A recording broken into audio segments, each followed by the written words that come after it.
Welcome back to Inside Sport Fishing. I'm Michael Folks, and once again, thanks for joining us. The Kalani Wilderness Lodge sits on a stunning location that really has to be experienced to be understood. Owned and operated by Brian Dack, it's the only lodge on Wellesley Lake.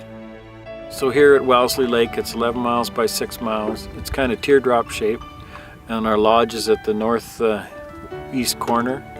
And you can't miss it, and there's no structure in the lake to run into other than one little reef out in front of the lodge. But other than that, the middle of the lake, there's no way you're going to run into anything. So it's unlike what you would see if you're out fishing in the Canadian Shield to the east of us. So there's a little bit of everything for anybody who wants to come and view wildlife.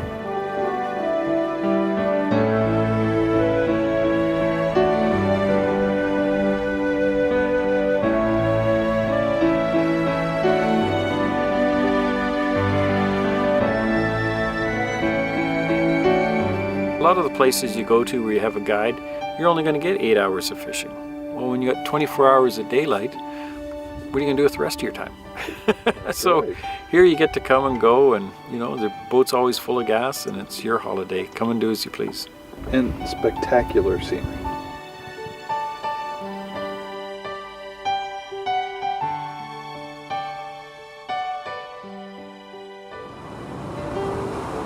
Well, in June, at the start of the season, it's 24 hours of daylight, and if you're a fly fisherman, it's just the best. It's all sight fishing for both the lake trout, northern pike, and lake whitefish. We got a big shoal in the lake, 5 miles long, and you got the lake trout on one side and the pike on the other. Great topwater fishing if you're a fly fisherman, and same for spin casting, using crankbaits, Zora spooks, things like that. The water's about 2 to 3 feet deep on them. And our water here is crystal clear, and you can see the lake trout just cruise along the surface. Incredible dry fly fishing, and you know, using chironomids and strike indicators for the lake trout and the lake whitefish. And we've got lake whitefish to 15 pounds here. And I've never been bone fishing, but the guys tell me that's as close as you can get to a bonefish. And like I say, the 24 hours of daylight. Then by about the end of July, it's starting to get dark. And you know, now we're out here tonight. It's 9:30. Sun's still up. It's not going to be for much longer. We're hoping to see the northern lights.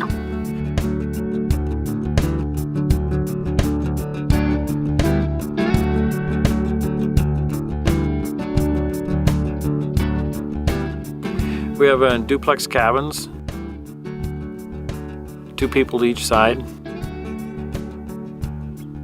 We have hot showers, flush toilets, every cabin. And every cabin's on the waterfront. And whenever you get up in the morning, we cook your breakfast. Lunch, you can either take it out in the boat with you or come back to the lodge, and then dinner's at 6. And if you want to go out after dinner, that's fine with me, because all of our trips are unguided. So you get unlimited hours of fishing. And you come June and July, if you want to fish around the clock, you can. It's your holiday. There we go. How's that? Look at the colors, eh? Pretty pretty. Look at that. What, about a pound and a half? Pound and a half? Isn't it pretty though? Look at the colors. You are a beautiful thing. We eat all family Go style. back. And so, you know, the breakfast, whenever you get up in the morning. Lunch, you can either take it out in the boat with you or come back to the lodge. And then dinner's at 6. And the last meal, we do big steak dinner, and it's over an open fire. And not many people have had that unless they've been here numerous times. Something that you do special is shore lunch as well. Yeah, we have a spot picked out along the lake there, and we have everybody meet at lunchtime, and we decide in the morning who's catching what. And we serve lake trout and northern pike, and there's nothing any fresher than right out of the lake and into the frying pan. People really seem to connect, don't they? Yeah, you know, it's the people are already like us, otherwise they wouldn't be here.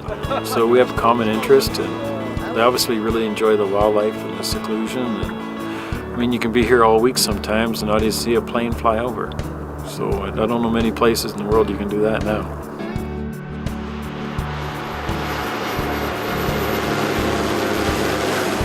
It's a 200-mile floatplane ride out to Wellesley here. It's down to the float dock at 8 o'clock in the morning, and for a lot of people it's their first time in a floatplane, and it's even the highlight of their trip. It's a terrific experience, and the scenery is just incredible on the way up.